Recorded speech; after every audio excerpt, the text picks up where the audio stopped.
Elvis Presley's Stand, the true story. They Don't Tell You, Houston, Texas, 1970. The Houston Astrodome was about to host the biggest concert of the year. Elvis Presley, fresh off his comeback, was set to perform for thousands of screaming fans. The tickets were sold out, the stage was built. Everything was ready. Until someone made a decision that would force Elvis to choose between his comeback tour and his principles. What happened next would shock the entertainment industry and reveal a side of Elvis that most people never knew existed. But here's the twist. This story has been buried for decades, overshadowed by myths and legends that never actually happened. The year 1970 was crucial for Elvis Presley. After spending most of the 1960s trapped in mediocre Hollywood movies, churning out forgettable soundtracks while the Beatles and Rolling Stones dominated the charts, Elvis had finally broken free. His 1968 comeback special had reminded America why they fell in love with him in the first place. He was back on stage, back in leather, back to being dangerous and exciting instead of safe and neutered. The momentum was building, and the Houston Astrodome show was supposed to be a massive statement. This wasn't just another concert. This was Elvis reclaiming his throne. But Elvis wasn't doing this alone. Behind him, providing the vocal power that made his new sound so electrifying, were 4 black women who had become essential to his performances. The Sweet Inspirations. Cissy Houston led the group, a gospel powerhouse whose daughter Whitney would later become one of the greatest voices in music history. Alongside her were Myrna Smith, Sylvia Shemwell, and Estelle Brown. These weren't just backup singers filling space. They were legitimate stars in their own right, veterans who had worked with Aretha Franklin, Wilson Pickett, and virtually every major soul artist of the era. Elvis knew their value.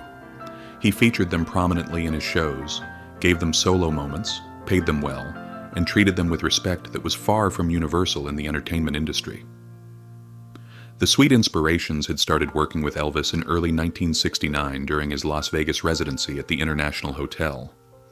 The chemistry was immediate and undeniable.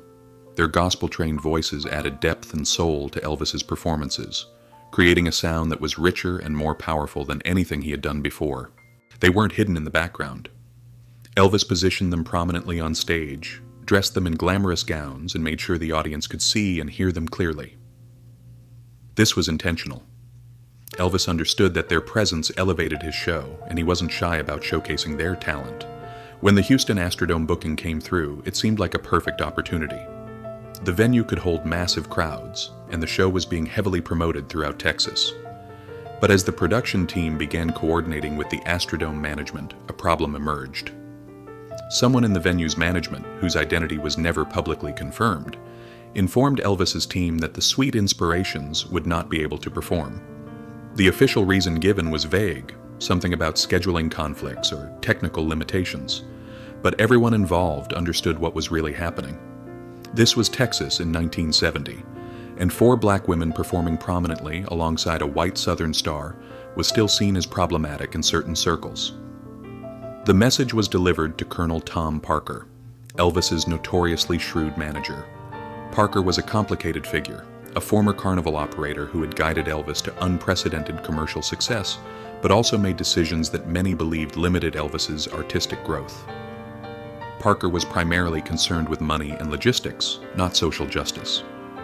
His immediate instinct was probably to find a compromise, to smooth things over, to make sure the show went on without controversy.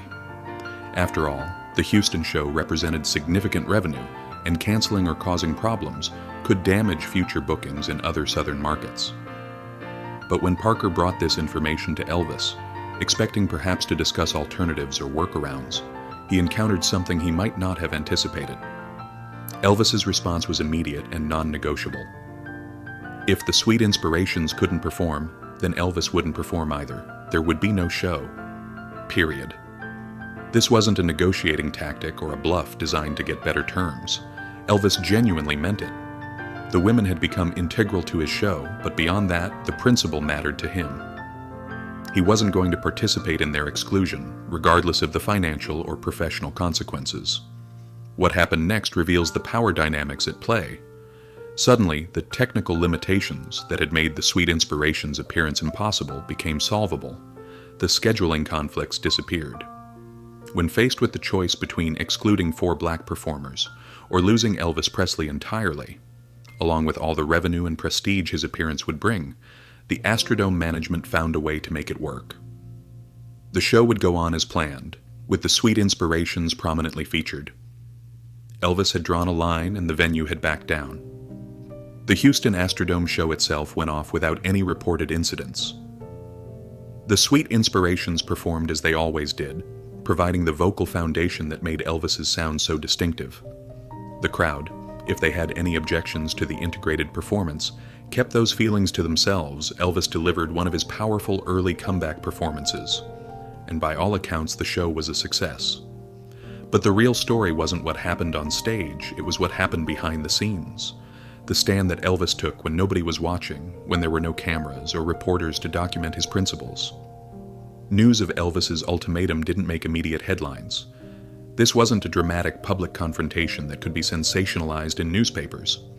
It was a private business negotiation that most fans never heard about. The Sweet Inspirations knew what Elvis had done for them, and they never forgot it. Cissy Houston, in later interviews, would speak about Elvis's loyalty and the respect he showed to her and the other women. This meant something profound, especially coming from a white Southern entertainer in an era when such solidarity was rare and often professionally costly. But here's where the story gets more complicated, because Elvis's relationship with the Sweet Inspirations and with racial politics more broadly wasn't a simple tale of heroism. The truth is messier and more human than that Elvis did stand up for the Sweet Inspirations in Houston. He did feature them prominently and pay them well. He did, by multiple accounts, treat them with genuine respect and affection, but he was also a product of his time and upbringing, someone who could be thoughtless or insensitive in ways that reflected the racial dynamics he grew up with. The most notable example came in 1975, 5 years after Houston, during a performance in Norfolk, Virginia. According to multiple sources, including the Sweet Inspirations themselves, Elvis made disparaging comments about the women during the show. The details vary depending on the account, but the consensus is that Elvis said something insulting, something that crossed a line. The Sweet Inspirations walked off stage mid-performance. They didn't return for the rest of the show. This wasn't a minor disagreement or a misunderstanding. This was serious enough that these professional performers, who had worked with Elvis for years, decided they'd had enough. The aftermath of Norfolk was handled quietly. Apologies were made, conversations were had, and the Sweet Inspirations eventually returned to work with Elvis. But the incident revealed something important. Elvis's support for these women wasn't perfect or consistent. He could stand up for them against external racism while occasionally being hurtful himself. This contradiction isn't unusual. People are complicated. They can be generous and selfish, principled and thoughtless, sometimes in the same day. Understanding Elvis's relationship with black music and black culture requires holding multiple truths simultaneously. Elvis built his entire career on a musical foundation created by black artists. He grew up in Tupelo, Mississippi, absorbing gospel music from black churches, listening to blues on black radio stations, learning his moves and his style from black performers who would never receive the same opportunities or recognition he did. His early success came from taking a sound that was considered race music and making it palatable to white audiences. He became wealthy and famous performing a style that black artists had created, but were often barred from performing in mainstream venues. This is the uncomfortable truth at the heart of Elvis's legacy. He didn't steal the music in the sense of claiming he invented it. Elvis was generally honest about his influences and generous in crediting the black artists who shaped his sound. He hired black musicians, collaborated with black performers, and by various accounts genuinely loved and respected the culture he was borrowing from. But he also benefited enormously from white privilege, achieving a level of mainstream success that was systematically denied to the black artist who created the blueprint he followed. The question of whether Elvis was a cultural appropriator or a cultural bridge is one that people still debate passionately. Some argue that he opened doors for black artists by making their music acceptable to white audiences, that he used his platform to shine a spotlight on the musicians who influenced him. Others point out that he became the king of rock and roll, while artists like Big Mama Thornton, who recorded Hound Dog before Elvis, remained relatively unknown and struggled financially. Both perspectives have validity, and neither fully captures the complexity of the situation. What the Houston incident demonstrates is that Elvis was capable of taking stands that cost him something, of using his power to protect people who had less power than he did. This matters, even if it doesn't resolve the larger questions about cultural appropriation. The entertainment industry of 1970 was still deeply segregated in many ways. Black performers often faced discrimination in bookings, accommodations, and basic respect. For a white Southern superstar to say, "If they don't perform, I don't perform," was meaningful. It wasn't everything, but it wasn't nothing either. The Sweet Inspirations continued working with Elvis until his death in 1977. Their contribution to his sound during those final years was immeasurable. Listen to any live recording from Elvis's 1970s performances, and you'll hear their voices providing the soul and power that made his show so electric. They were there for his greatest triumphs and his painful decline, watching as prescription drug abuse and poor health gradually destroyed the man who had once been the most dynamic performer in music. After Elvis's death, the Sweet Inspirations continued performing and recording. Cissy Houston went on to have a successful solo career before focusing on her daughter Whitney's rising stardom. The other members pursued various musical projects, their resumes reading like a who's who of American popular music. But they never forgot their time with Elvis, and in interviews over the years, they've painted a nuanced portrait of a man who could be generous and difficult, loyal and thoughtless, principled and flawed. The Houston story matters because it cuts through the mythology that surrounds Elvis Presley. There are so many legends about Elvis, so many exaggerated or fabricated stories designed to make him either a saint or a villain. The truth is that he was neither. He was a human being who sometimes did the right thing and sometimes didn't, who was capable of moral courage and also capable of hurting people he cared about. The Houston incident shows him at his best, using his power to protect others.